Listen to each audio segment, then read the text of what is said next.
Pues buenos días o buenas tardes, no sé qué es en España, el mediodía. Estamos como en el umbral de la mañana y de la tarde. Para nosotros es un placer y sobre todo es una gran ilusión poder recibir aquí a Manuel Vicent. Iniciamos un ciclo mañanero o medio mañanero los sábados, acompañado con un vinito que tenemos después ahí sobre una de las mesas azules. Es un ciclo que hemos preparado gracias a Juan Cruz, muchísimas gracias Juan, que se llama Estanterías Cruzadas. Nuestro primer invitado es Manuel Vicent y no podíamos empezar de una manera más brillante y mejor, ¿no? Hace poco estuvo aquí presentando su última novela, Una historia particular, su último libro publicado por la editorial Alfaguara, y Juan Cruz también. Tenemos aquí su novela del año pasado, 1200 pasos, pero acaba de publicarse también un libro precioso sobre la laguna que también está arriba. Estanterías Cruzadas es, bueno, una excusa que nace precisamente de una de las columnas de Manuel Vicent que se publicó hace unos meses en la sección de cultura los domingos, creo que es, ¿no? Siempre, Manuel, tu sección. El sábado. Bueno, esa suerte de decir, he comprado el periódico, estoy leyendo el periódico y tengo aquí el regalo de Manuel Vicent. Se llamaba, me parece que era Estanterías Felices, creo recordar, ¿no? Y en esa columna, con esa precisión y esa maravilla, ese encantamiento, ¿no?, de la prosa de Manuel, nos hacía fijarnos en las cosas que ponemos al lado de los libros en nuestras bibliotecas, pequeñas, grandes, medianas, cómo vamos fijando al lado de los libros y al lado encima de la madera, pues se van fijando fotos, pequeñas fotos, piedras, postales recibidas hace mucho tiempo, miniaturas, ¿no? Y Manuel hablaba de la felicidad que le daba mirarse en todas esas pequeñas cosas, ¿no?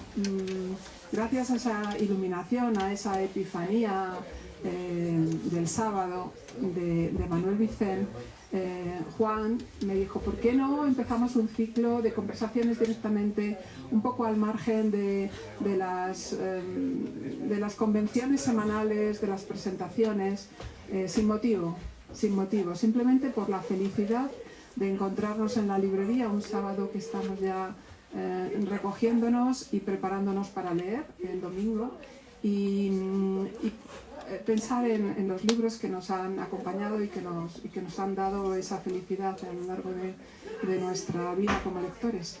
Así que bienvenidos a todos y a todas aquí a la librería Alberti y bienvenidos otra vez, Manuel Vicent, muchísimas gracias, porque sé que esta semana ha habido viajes y bueno, también, como decía el poeta, trabajar cansa.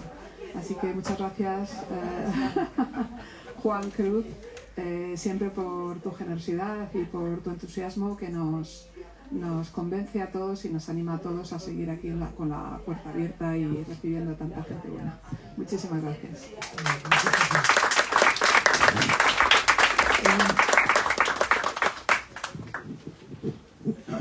Conozco a Vicent desde hace muchos años. Él es un maestro de muchos de nosotros, de los que escribimos periódicos, pero de los que leemos literatura. Hay en su manera de estar en la letra impresa algo que me parece que no tiene mucha gente de las que se dedica a escribir, que es la capacidad de fabular teniendo como elemento principal la realidad, lo que ocurre, lo que le ocurrió y lo que nos ocurre. Para mí es un gran honor estar aquí sentado a su lado. Él viene de ser protagonista en Valencia de una figura como escritor de una figura extraordinaria, Joaquín Sorolla, y decía antes que allí él era el único que parecía Sorolla, porque ya Sorolla no está, y todo el mundo le preguntaba por cosas que tuvieran que ver o con Sorolla o con cada uno o con la memoria de cada uno de aquellos que estaban allí, que creían que Vicent también se acordaba de ellos y no solo de Sorolla. Para mí, preguntarle a Vicent es saber que con una pregunta yo tendría la faena hecha. Porque él, le pregunté o le comenté dos cosas remotas. Una ocurrió a principios de la Guerra Civil y la otra tenía que ver pues con algún acontecimiento también lejano. Y sobre ellas tenía noticias distintas a las que yo o cualquiera de nosotros pudiera tener, dichas con una memoria fuera de lo común, como si en el momento en que yo le dijera la palabra pon tú Maxau, ya él supiera que yo a lo mejor hoy le iba a comentar algo relacionado con Maxau o con Picasso. Y de pronto empieza a hibanar lo que él sabe de la época, de lo que pasó, de cómo pasó. ¿De dónde viene, Manuel, esa capacidad de contar? ¿Cómo te contaban tus padres? ¿Quién te contó primero? Vamos a ver, buenos días, tardes y gracias por esto. Vamos a ver, yo creo que todo me viene en que yo a los 7 años estuve en coma durante 7 u 8 días, ¿no? Me caí de espaldas en una alberca que estaba vacía. Yo quería trepar sobre un ángulo, una columna que había llena de flores, y me caí de espaldas hasta el fondo de la alberca. Y estuve muerto, ¿no? Muerto. 7 días, u 8 o 10. Y al final, mi casa estaba al lado de la casa del médico, pared con pared. Y el médico venía todas las tardes a ver si me había despertado o no me había despertado. Y el séptimo día, que es una palabra muy sagrada, al séptimo día,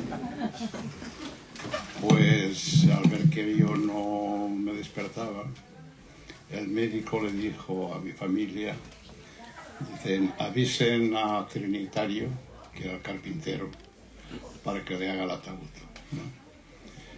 Porque el ataúd se fabricaba entonces, no había tiendas de ataúdes. De hecho, cuando moría alguien en el pueblo, la sierra mecánica del carpintero se oía a altas horas de la noche, ¿no?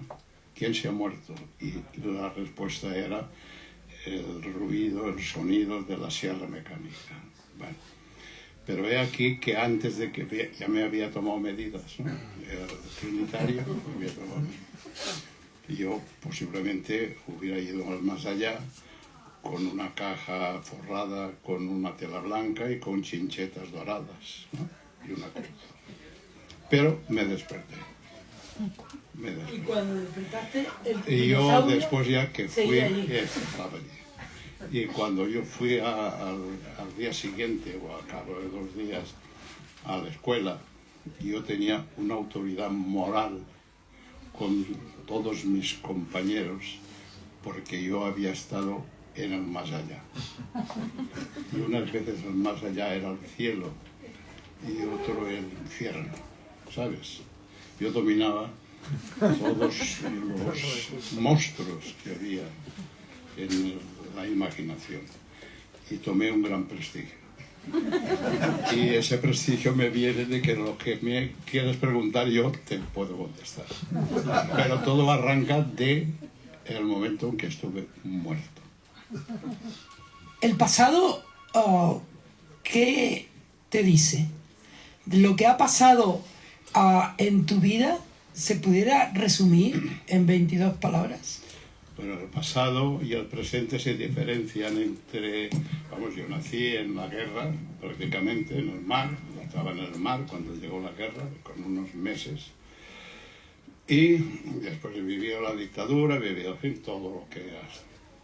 Yo, la diferencia que hay entre aquella época y esto es la diferencia que durante la dictadura todo lo que hacías era siempre hacia la luz. El compás se iba abriendo, ¿sabes? Cualquier cosa que conquistaras era una cosa ya irreversible que habías conquistado. Y siempre veías un horizonte azul al que ibas a llegar un día que vendría la libertad y la democracia, ¿no? Y por lo tanto, cualquier pequeña conquista que hicieras, la más mínima, era siempre hacia la luz. La diferencia es que ahora todo lo que se hace va hacia la oscuridad. Es decir, yo he vivido una etapa en que el compás se estaba abriendo.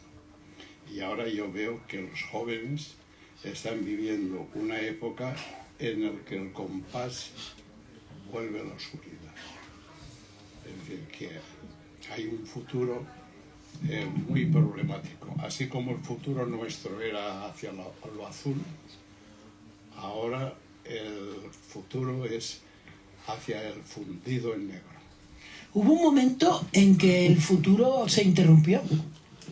Una noche, 23F. Ese futuro interrumpido, ¿cómo lo viviste tú? ¿Cómo viviste tú el porvenir de aquel país en cuya edad tú estabas como a la mitad? Pues mira, yo estaba Ponte el micrófono aquí. Hablando otra vez de lo mismo. Y yo, cuando se levantaron los militares aquí, yo estaba en un cementerio enterrando a un amigo que había muerto por fumar demasiado. Y mientras estaban metiendo el ataúd en el nicho, el funerario que llevaba el féretro, dijo: se han levantado los militares o la ETA, no sé qué, no sé cuándo. Bueno, ese día a mí me dieron un premio, que era el premio González Ruano, por un artículo en Triunfo que se llamaba "No pongas tus sucias manos sobre Mozart". ¿Vale? Entonces, al llegar a casa del muerto, a dar pésame y tal, era íntimo amigo mío, ¿no? Porque murió a los 50 años. Era un amigo.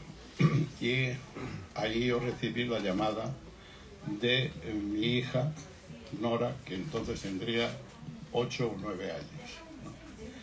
Y me dice: ¿a quién han llamado, papá? ¿A quién han llamado? Unos que le han dicho que se han levantado los militares y te han dado un premio, o te han dado un premio y se han levantado los militares.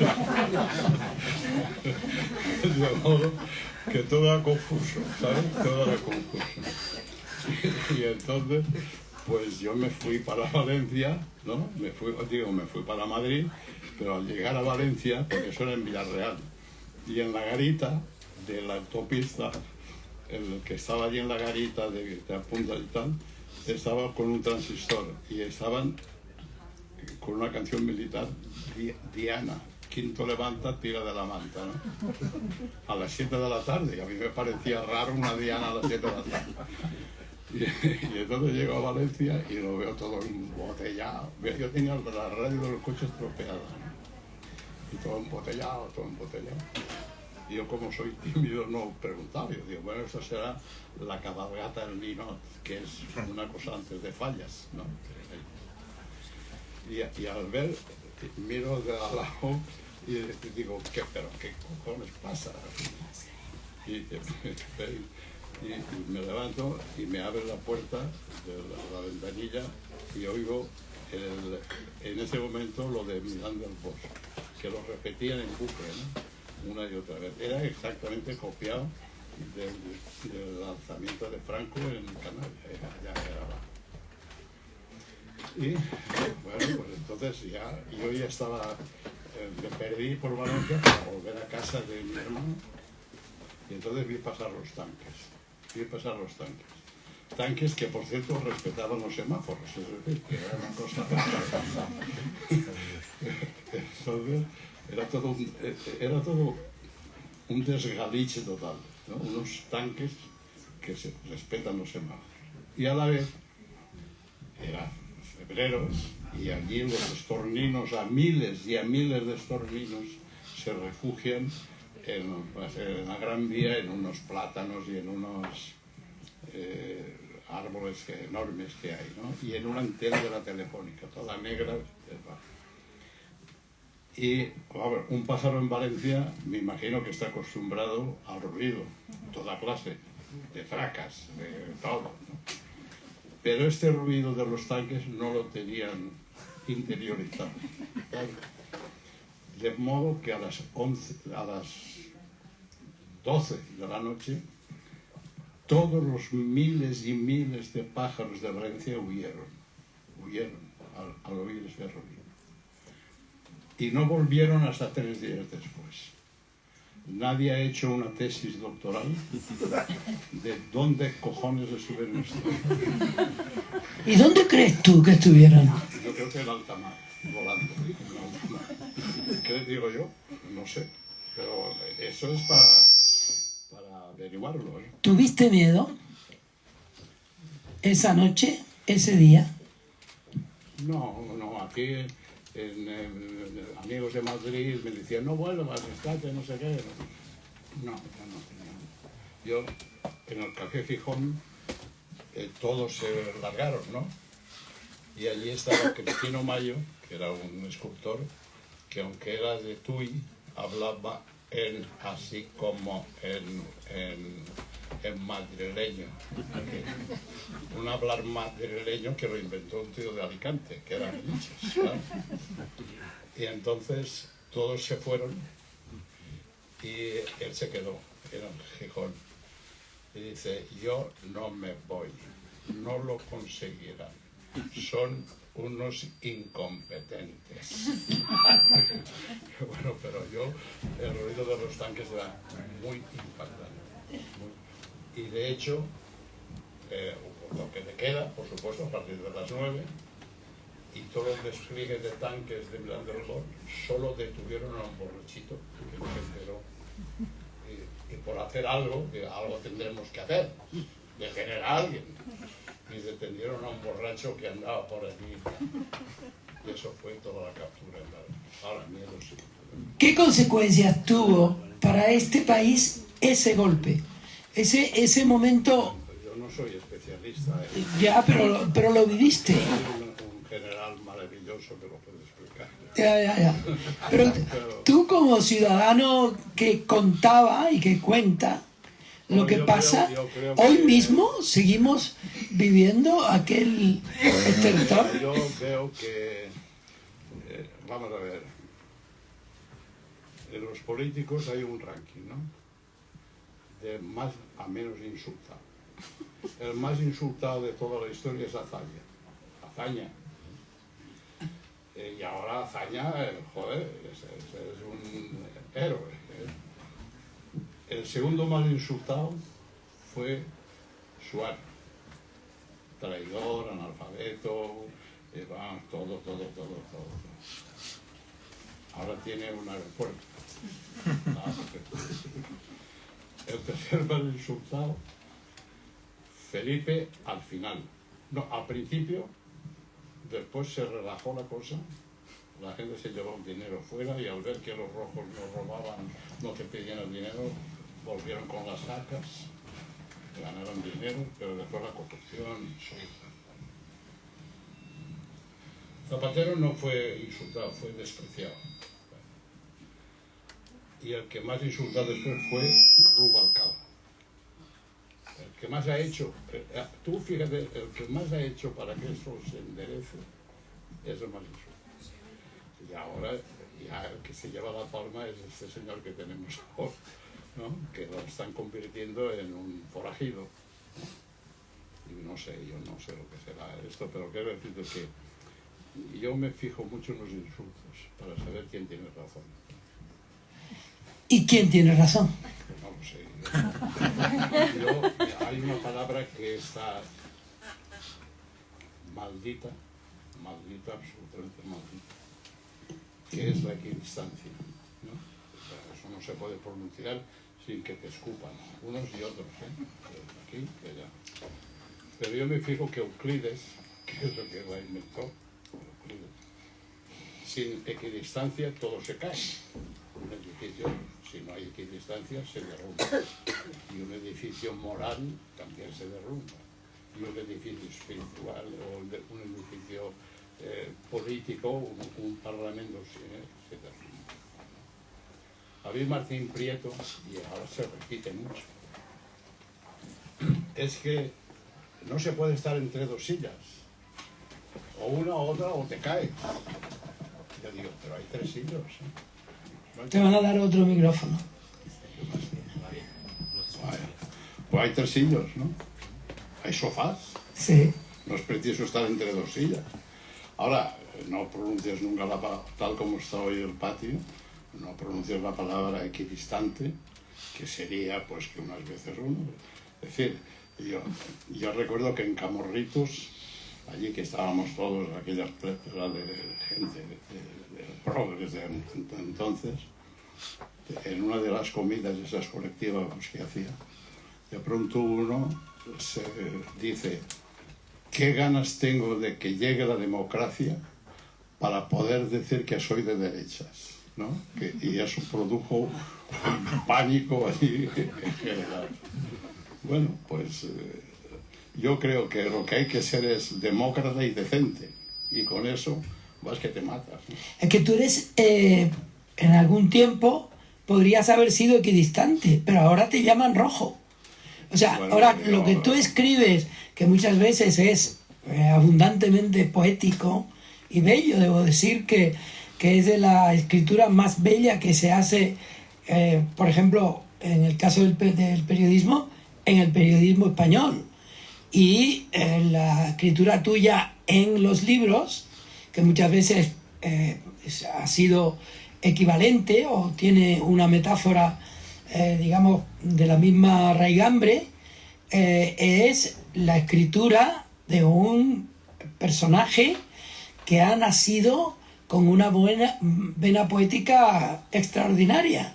Y sin embargo ahora tú eres un rojo. Sí, bueno, el otro día me escribió, cosa que tú ya sabes que el país es cosa de felicitar y eso, no está por ahí la cosa. Desde siempre. Y me llamó el Jordi Gracia y me dice, siento que siempre que te he llamado es para darte siempre que he hablado contigo personalmente es para darte una mala noticia, como es la última vez bájate el sueldo, ¿no? Dice, pero ahora te llamo para felicitarte en un artículo de no sé qué, de que te mojas y que no sé qué.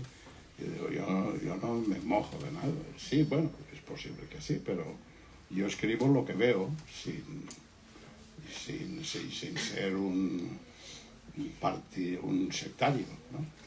Bueno, no lo sé. ¿Y te subió el sueldo? Bajaron el sueldo. Pero digo, a raíz de ese elogio, ¿te subieron el sueldo? El elogio fue el del otro día, ¿no? El sueldo ya alto, bueno. Éramos. Tú eres de una generación importante, ¿no? Era la generación de Umbral y de Hermano Lobo y de Triunfo había como un sentimiento de esperanza e incluso de humor, ¿no? Había revistas de humor. ¿Qué ha pasado con el humor? ¿En qué momento estamos de tristeza? No, es que el humor cambia cada 4 años. Cada 4 años la gente se ríe de cosas distintas. Tú cuentas un chiste de hace 10 años y es la estupidez, ¿no? ¿Qué dijo el pato a la pata? Estamos empatados. Tú que te pueden recibir en el bolsillo si dices esas cosas, ¿no? Y la gente era una carcajada entonces, cuidado. ¿Como aquí? Bueno, pero quiero decir que eso cambia, ¿no? La codorniz es que era otra cosa y al final estaba muerta y vino el hermano lobo, se rió y la gente se reía de otra forma y tal. Y después el hermano lobo duró 4 o 5 años, que es lo que dura una revista de humor, ¿no? Y ahora la gente, en la revista de humor, ¿qué es? La revista de humor ahora es universal, son los memes que la gente se manda. La gente tiene un ingenio increíble en las redes, ¿no? Aparte de la basura y del albañal que son las redes de insultos y tal, pero hay unas vetas de humor maravillosos, ¿no? Que de cualquier acontecimiento te hacen un dibujo, te hacen un chiste increíble. Es decir, un meme. Sí, es decir, ahora es una revista de humor universal, ¿no? Que de pronto un chino te puede hacer un chiste maravilloso, un australiano. ¿Y cómo te enteras tú de las redes sociales? Pues yo no me entero porque no tengo redes. Pero te lo dicen los nietos. Pero de vez en cuando. Es decir, yo creo que en el futuro, dentro de 100 años o 200 años, la evolución del ser humano será ir encorvado. Es decir, será un ser que en vez de ir recto, ir así, mirando el suelo, ¿no? Porque es la columna vertebral, por la calle va toda la gente mirando un móvil, ¿no? Va toda la gente mirando un móvil. Sí, se está encorvando. Y dentro de 100 años la gente será así, será un ángulo recto, ¿sabes? Evolucionará en ángulo recto, porque van mirando el móvil por la calle. ¿Y cuándo empezó Y a entonces, torcerse? no, es un proceso. Es un proceso. Es un proceso. Entonces, Es el proceso de Kafka, casi. A mí la gente, yo rehuyo. Cuando alguien viene, puede ser de la familia o de un amigo, mira esto que me han mandado. Yo lo rehuso, ¿sabes? No quiero verlo. Pero a veces no tienes más remedio que verlo. Y hay cosas muy graciosas. Yo creo que eso es el hermano lobo universal, ¿no? También es la basura que hay todo, bueno, eso es un albañal, ¿no? Pero, bueno, eso es. Sé que la palabra antes no está ahora prestigiada, pero antes era mejor la conversación internacional, la conversación nacional, la conversación que teníamos ha sido lesionada por esta irrupción de las redes sociales. Yo creo que ahora lo que busca la gente es que te oigan. Es el primer, se llama clicar, Sí. que cliquen. Es decir, tú puedes soltar una frase, o un titular, también un titular, en que te llama la atención por la violencia de ese titular o por la violencia de esa noticia, ¿no? Y tú clicas o atiendes. Después lees la noticia y no hay nada. El asunto es clicar.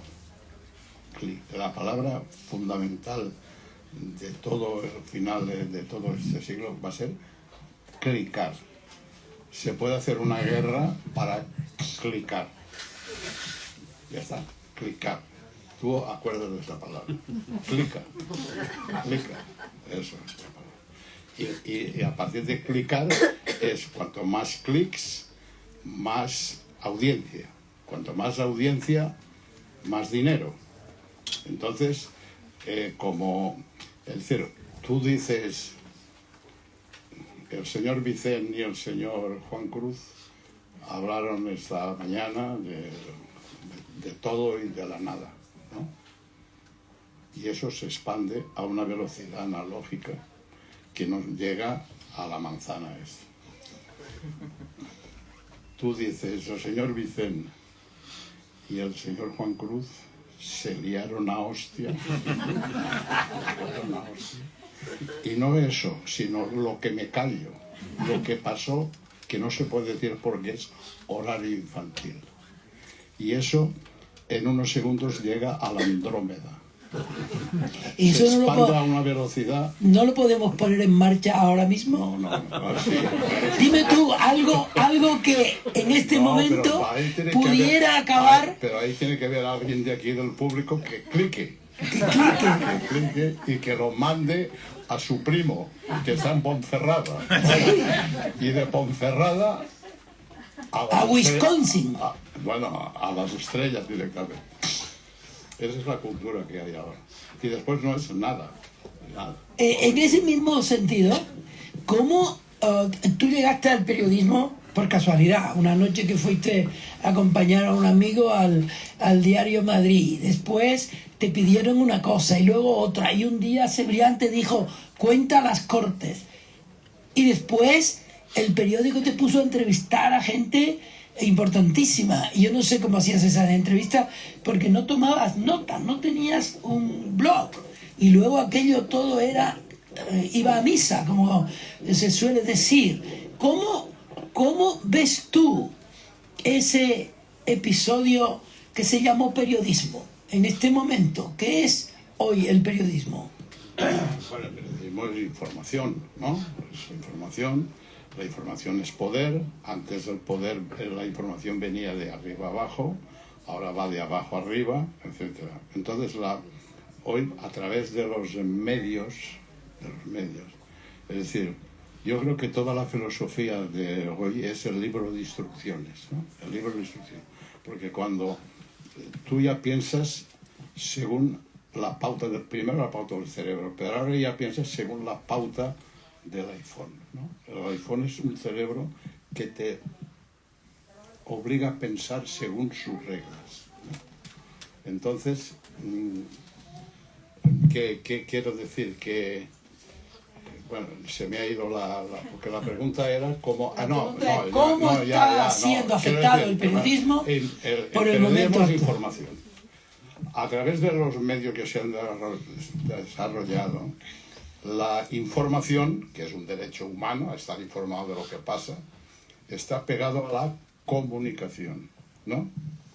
Esa información antes era, pero ahora se comunica a través de los medios, televisión y tal.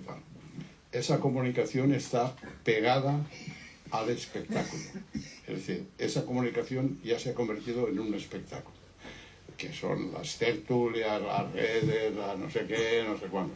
Y el espectáculo está pegado al negocio. De hecho, como todo depende ya de la audiencia es la que manda. El dinero, ahora es al revés, desde la información al espectáculo, ahora es desde el espectáculo a la información. Entonces, ahora mismo es la audiencia la que manda. Y de hecho, durante un espectáculo informativo, que puede ser unas tertulias o un espectáculo de tal,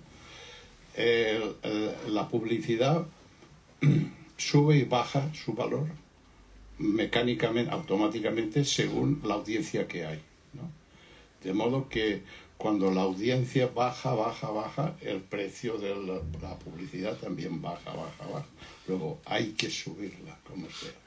Yo recuerdo que una vez el Sardá, que tenía un programa de aquellos, no sé qué, no me acuerdo cómo se llamaba, él veía que la publicidad estaba bajando, y le dice a Boris Izaguirre, que trabajaba entonces, dice: Boris, bájate los pantalones. Y Boris se bajó los pantalones, enseñó el culo a toda España y subió la publicidad.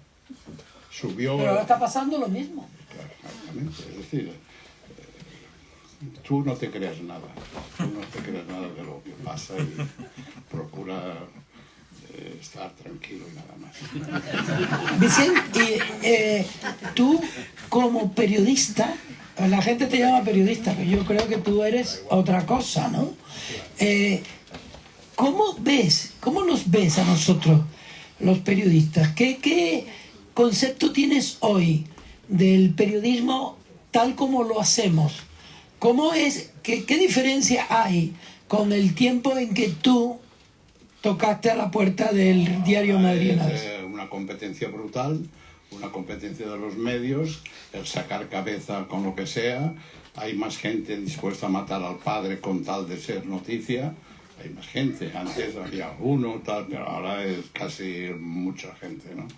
Y que vale todo con tal de pillar. La palabra es clicar. ¿Pillar? Y pillar de donde sea, ¿no? Bueno, vivimos en esa cosa de Andy Warhol, de ser famoso 5 minutos, y con eso hay gente pues que se da por satisfecha, ¿no? Con tal de salir por la televisión hay gente que ha matado a un presidente tal, ¿no? Para que aquella chica que estaba enamorada de él, estaba enamorada de la Jodie Foster, aquella, pues para que dijera que valiente soy, atentó contra Reagan. Y el otro, aquel, pues solamente por entre admiración y odio y deseo y tal, mató a John Lennon, o a John Lennox, que decía Tierno Calvo. No decía eso. Sí, disfrazándose de No sé por qué moderno. ahora estabas hablando de las cosas que ocurrieron y de pronto me vino la imagen, la imagen del rey besando a Bárbara Rey y el momento actual atravesado por una noticia de hace un montón de años que ahora resulta que es la noticia. Es la audiencia, si no lo vierais, no os saldría. Es la audiencia. Ahí pican, clican, pican. Y además, este rey es que hay que conocerlo de cerca. Este rey es un cuartelero. Y en fin, hombre, yo tengo, que además que estás tú en la anécdota, precisamente. Yo tenía que estar un día en Tenerife, no sé si contigo o con no sé quién. Y resulta que me llama el director de la academia, Concha, de la Concha.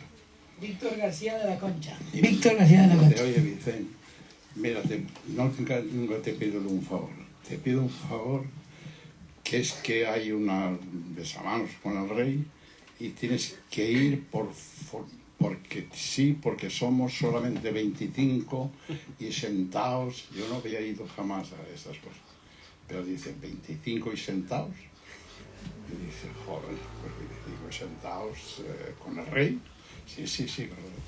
Bueno, total, que te dije que no podía ir a Tenerife. ¿Era por eso? Sí, claro. Yo siempre pensé que Bueno, me habías... tú estabas allí. Me habías dejado por otra. Total, que llego a la recepción y había 100 y la madre. ¿No?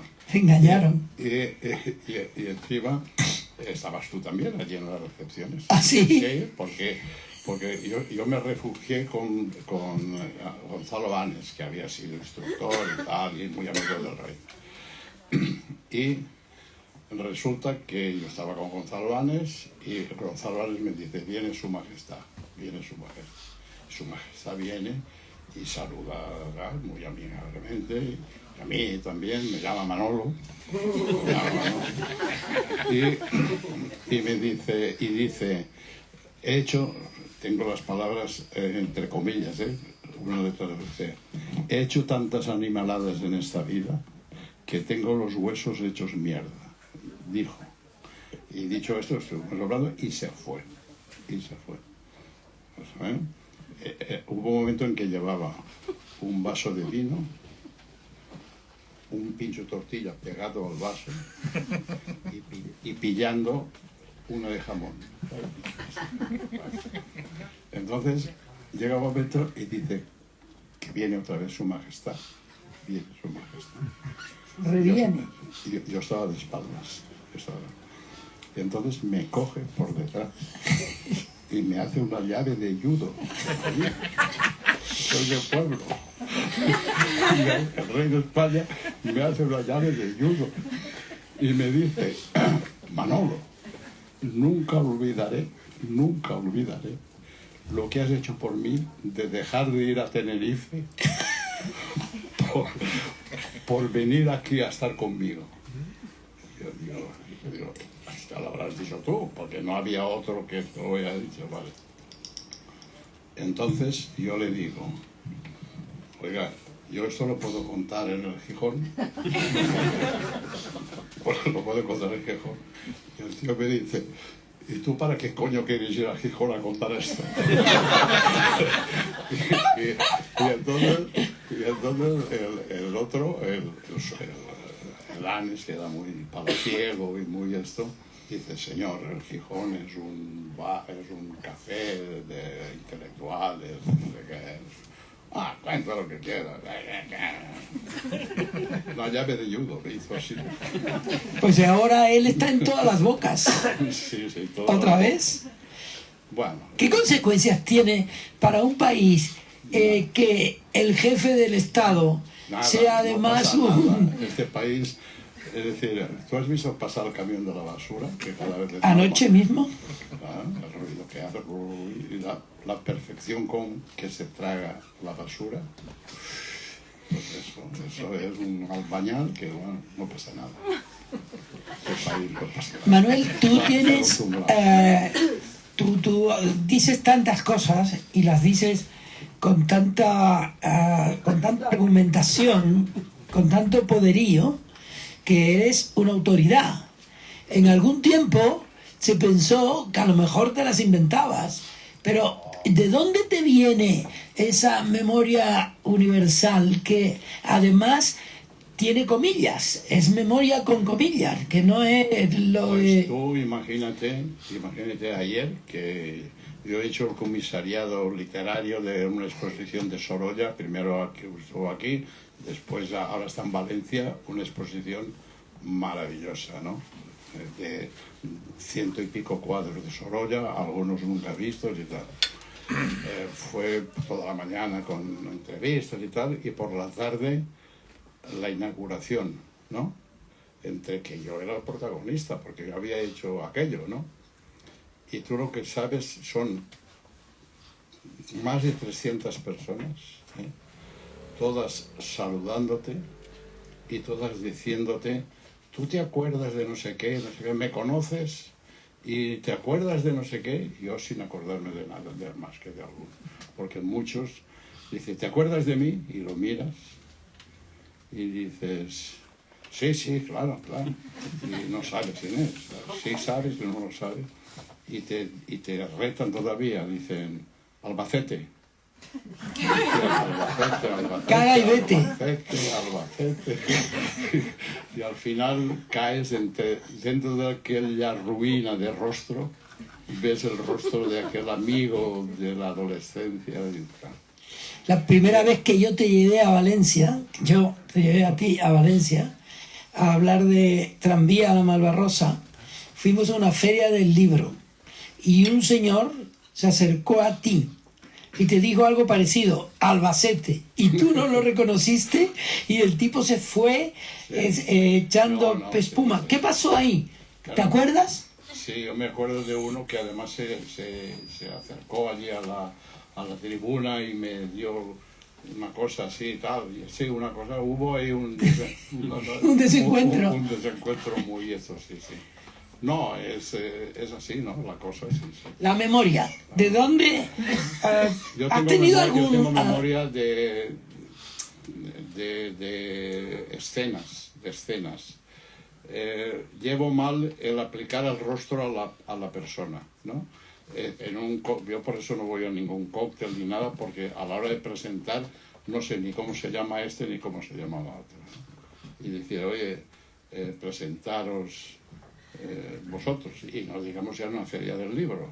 La feria del libro que dice, viene el amigo, que sabes, o la amiga, que sabes, tal, fírmelo. Joder. Y dices, joder, y no va a decir, es como si tú llegas y digo, ¿cómo te llamas? Todo lo tomaría a cachondeo, pero es que a veces se te va el nombre. Hombre, claro. Y dices, ¿cómo te llamas? No, es una tortura. Yo tengo, y se lo doy a los escritores, cuando yo era editor se lo decía a los escritores, no, a ti no, porque siempre te acordabas, pero yo les decía, siempre pregunta por su segundo apellido, porque la gente nunca te dice el segundo apellido, sino todo el nombre completo. Dice, no, con el nombre me pasa. Y ya te jodiste. No, gente que son gilipollas. No, nombre, no, da igual. Y ponlo también para mi mujer. Ahí te puedes enganchar. Sí. Bueno, por cierto, con tu mujer, sí, Elena. Hombre, Elena. Pero tú, Pascal dijo, todo lo malo que me ha pasado es por haber salido de casa. Y yo te diré más, por salir de la habitación. Porque en casa puede haber también un Cafarnaún de cosas. Como era tu amigo Rafael Ascona, que decía como en casa, no, en casa ninguna parte decía... Eso era al otro. El actor que se llamaba... Ya no me acuerdo. Sí, bueno, ya aparecerá. Pero lo cierto es que tú te has encontrado y has entrevistado a muchísima gente. Mucha de esa gente forma parte de la historia de este país. ¿Quiénes hoy siguen en tu cabeza como aquellos que te dieron una respuesta mejor o una manera mejor de contar la vida? Sí. No, ahora lo vamos a dejar para después. Bueno, a mí ahora hay dos personas, uno de derecha y otro de izquierdas, que es como habría que ser. Uno es Sartorius y otro es Garrigues Antonio. Sí. Uno de derecha, son dos personas a una edad ya muy mayores, muy al cerebro perfecto, no son sectarios, son inteligentes. Sí. ¿Y del pasado? ¿De estos que hiciste para el país? Yo hice una entrevista a Maruja Mayo, ¿no? Maruja Mayo, la pintora, surrealista. Fui a su casa por ella, ¿no? Subimos a un taxi. ¿Dónde quieres que vayamos a comer? ¿No? Y empezó la tía a decirme cosas, unos despropósitos increíbles, ¿no? Y tal, y no sé cuánto, porque aquí no sé qué, porque allá no sé cuánto, porque allá no sé qué. Y venga, y venga, y venga. Y el taxista dice, ¿puedo hablar? ¿Puedo hablar? Yo digo, sí, a ver, denos una solución. Dice, me han recomendado mucho, donde mejor se come es en la cafetería del frenopático, de la casa de locos. Bueno, y entonces pues ya lo llevé a la Corralada, que era un bar. Primera pregunta. Maruja, ¿tú crees en Dios a todo esto? ¿Crees en Dios? Dice, hijo, con las prisas de hoy en día no hay tiempo para nada. Eso me dice, bueno, total, que después, al cabo del tiempo, yo publiqué esas entrevistas, que eran perfiles, entrevistas, perfiles. Lo publiqué en un libro y la llamé por si quería venir a la presentación. Llamo y se pone ella, ¿no? Una voz muy especial. Digo, oye, Maruja no está. Digo, Maruja, soy fulano. No está, yo soy su hermana. Y no quiso venir. Y otra, que también me dio un corte al final, fue la valenciana, ¿no? La cantante valenciana.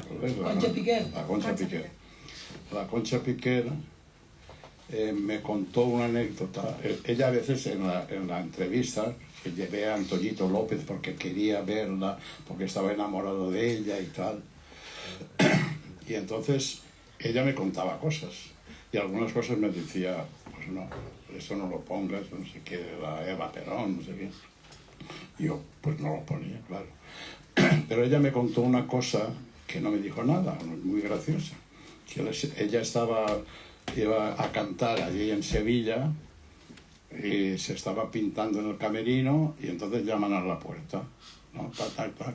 Pase. Ella era muy graciosa. Pase. Y entonces se abrió la puerta y vi a un soldadito con un gorrito y la borrelita, ¿no? Y dice, ¿usted es Concha Piquer? Así muy, ¿usted es Concha Piquer? Y dice, yo me volví y dice, ¿y usted es maricón? Y el otro me dice, ¿en qué lo he notado? Y te dice, en la borla. En la borla. Pues yo creí que eso estaba bien, ¿no?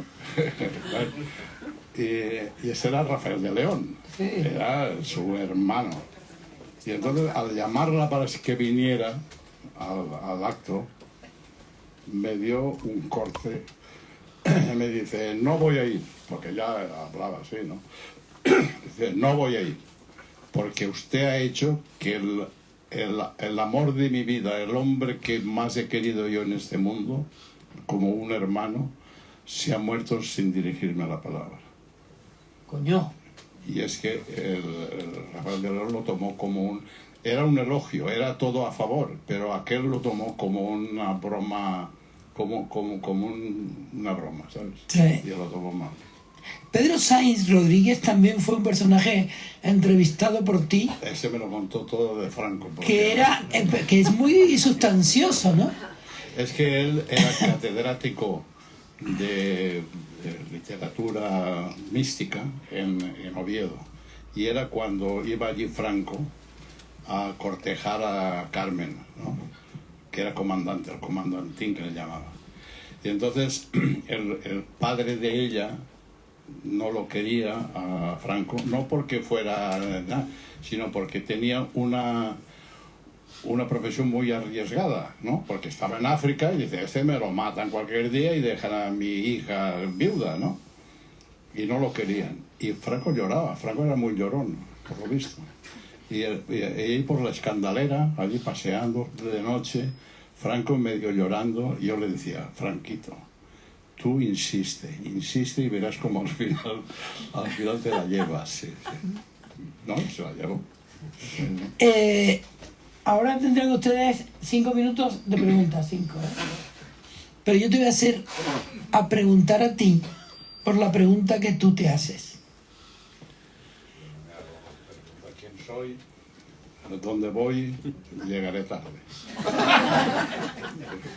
¿Llegaré tarde a dónde? A dónde, no sé a dónde voy, pero sé que llegaré tarde. O pronto. ¿Y ahora dónde, o pronto, ¿y ahora dónde estás? ¿Qué? ¿Y ahora dónde estás? Yo cuando fui a la bodeguilla llegué primero, porque yo tengo la neurosis de la puntualidad, ¿no? Es una cosa neurótica. Y en la primera bodeguilla, que no era bodeguilla, pues fui y llegué antes. Y quise dar media vuelta, pero salió un militar desde unos setos y dice, no, estaba allí Felipe al principio. Estaban mirando 1, 2, 3, responda otra vez. ¿Y hoy qué le preguntarías tú a Felipe, por cierto? Bueno, una cosa que después se ha comentado, que yo dije que Felipe, en esa conversación que yo tuve con él, porque estábamos solos antes de que llegara gente, que por cierto llegó Chicho Sánchez Ferlosio, y estaba todo lleno de militares, y claro, no hacían ni 10 días que había sido presidente, ¿eh? No había bodeguilla, era en su salón, en su comedor, en su sala. Y allí Chicho en voz alta dice, Felipe, tú lo primero que tienes que hacer para demostrar que ha llegado a España la democracia es quitarle la porra a los guardias. Que por cierto yo conté la historia que yo hice una vez un reportaje por allá por Fuenteovejuna, los pueblos que han tenido así fama de tal. Y allí yo hice amistad con un guardia de la porra gordo. Y tenía una porra con un pespunte que se le salía al serrín, ¿no? Se le salía al serrín. Y entonces yo le dije, ¿por qué no me la vende? Y le compro la porra, ¿no? Y era un bonachón eso, pero que me habló como... Séneca. Sí, me dice... No se la vendo porque son muchos años de estar juntos y uno le ha tomado querer. Era fabuloso. Como vamos a aplaudir a Vicente y luego a preguntarle. Eso es.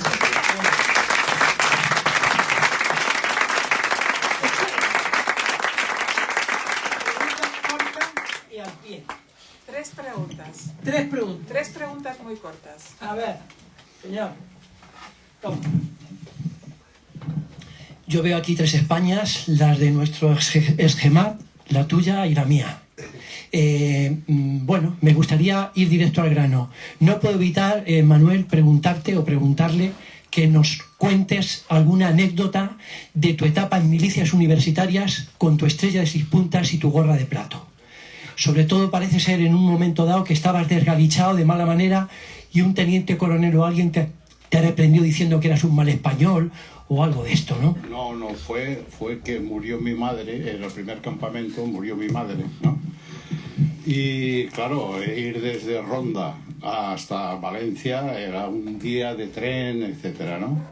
Entonces yo recibo un telegrama que después yo a la hora de lo he asimilado mucho al telegrama del extranjero, de Camille, la madre ha muerto, no sé si fue hoy o mañana, tal, sentidas condolencias y tal, vale. Entonces yo recibo ese telegrama y voy a mayoría a pedir permiso, porque estaba establecido que una muerte de una madre tenías unos días para enterrarla, o no sé si eran 10 días, una cosa así. Y entonces llego a mayoría, pues imagínate, yo cruzo todo el campamento, sabiendo que mi madre, no, el telegrama ponía, madre enfermísima, ven cuanto antes, ¿no? Entonces, llego a mayoría y yo estaba, pues, me había olvidado de las mismas reglas de tal, ¿no? De hecho, pues no saludé, ni dije nada, ni a sus órdenes, ni nada. Entonces allí había un comandante, gordo y así un poco pancilote y entonces yo al llegar y no saludar, ¿no? Pues entregué el telegrama y dije, mi madre es que ha muerto, mi madre. Y él dice, su madre va a muerto, pero usted cuádrese y salude a un superior. ¿No? Y entonces yo tuve que saludar. Y eso es, bueno. Y después yo de ese campamento, los viernes entre 4 alquilábamos un taxi y nos íbamos por ahí por Torremolinos y ya por toda esa parte que estaba floreciendo el turismo y todo. Bueno, lo recuerdo bien porque cuando te encuentras, y ahora tengo una gran amistad, yo después hice las prácticas de alférez aquí al lado, porque yo vivía en la calle de Romero Robledo, en la misma casa donde mató la ETA a Lacachi, ¿no? Quintana Lacachi, ahí vivía yo, en casa de una marquesa, de que estaba medio tal, y yo tenía una casa fabulosa. Y yo había sacado un buen número en el campamento, no sé por qué, yo había sacado un buen número en el campamento. Y yo podía elegir lo que quisiera, terminada la carrera, y entonces estaba entre Ibiza y aquí. Y entonces, pues como tenía el cuartel inmemorial delante, que estaba ahí, y todas las mañanas oía la trompeta y tal, pues hago las prácticas ahí, que todavía conservo de los alféreces que íbamos, un médico que después ha sido una lumbrera, un hematólogo famosísimo, y me reúno con ellos por las tardes, los lunes, ¿no? de la amistad del cuartel. Porque después del cuartel, cuando te encuentras a uno, después, oye, ¿qué tal? ¿Te acuerdas de aquel comandante? ¿Te acuerdas de no sé qué? ¿Te acuerdas de aquel? Pero ya no hay más. Y ahí, pues, pero lo recuerdo bien. Claro, eras joven. La segunda. ¿No hay? Silencio. ¿No hay segunda? Una. Aquí. Ayer se indignó mucho el presidente de la Comunidad Valenciana porque se dirigieron a él nombrando el país Valencià. Por lo visto se indignó mucho. Yo tengo un piso en Valencia, la gente habla allí mucho valenciano. ¿Qué razones hay para ese enfado? Bueno, porque el país Valencià, la palabra país Valencià es, a él le recordará toda la lucha de un momento dado de reivindicación de la lengua y de los países catalans, de cuando en los años 70 hubo la lucha de la bandera, con azul o sin azul, y claro, todo el fusterismo, Joan Fuster y todo eso, llamábamos el país valencià. Y esa palabra tiene una connotación política de la izquierda.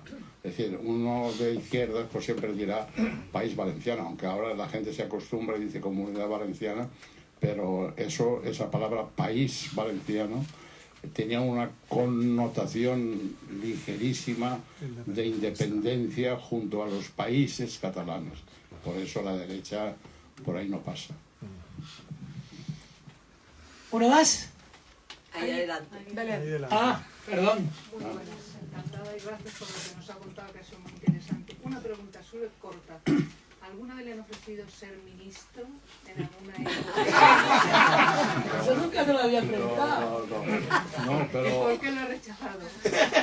No, mira, yo he tenido una oferta solo y un despropósito. Cuando llegó los socialistas, Gonzalo Banes, que era íntimo amigo mío, en fin, de toda la vida, le dice a Solana, que era el ministro de Cultura, dice, ya te tengo al director general de Bellas Artes, le dice, ya te tengo al director general de Bellas Artes. Dice, ¿a quién? Y dice, a Manuel Vicente. Dice, pero si ese es un anarquista, si ese es un anarquista, pero ¿qué me dice? Que era amigo también, pero vamos, era anarquista. Y la otra es que Pérez Casado, que era alcalde de Valencia, un tío fabuloso, viene a Madrid, es profeso, a ofrecerme un cargo, el alcalde de Valencia. Y viene y comemos juntos. Y viene también a la comida, casi como testigo, Julián hacía candado y tal. Dice, mira, vengo para ofrecerte el cargo de director del auditorio de Valencia. Del auditorio de Ñigo. Y yo digo, oye, dice, primero, y yo me tengo que ir a Valencia, claro, a vivir allí, ¿no? Y digo, bueno, yo acepto, pero tú tienes que saber una cosa, que yo lo primero que voy a poner es el Gato Montés, y voy a poner Pepita Greus, ¿sabes? Y ya de broma, ¿para qué? Pero ¿cómo me ofreces a mí? No, pero fue en firme, cuidado, vino, es profesor a Madrid a ofrecerme que fuera el director del auditorio de Valencia, es lo único que me ofreció. Hubieras puesto Paquito el chocolate. No, eso era en un festival. Bueno. Pues La directora.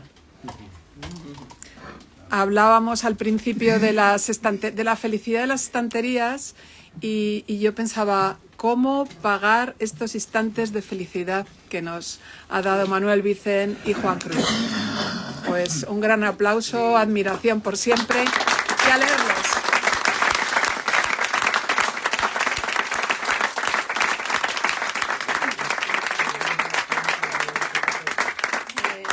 Creo que sí.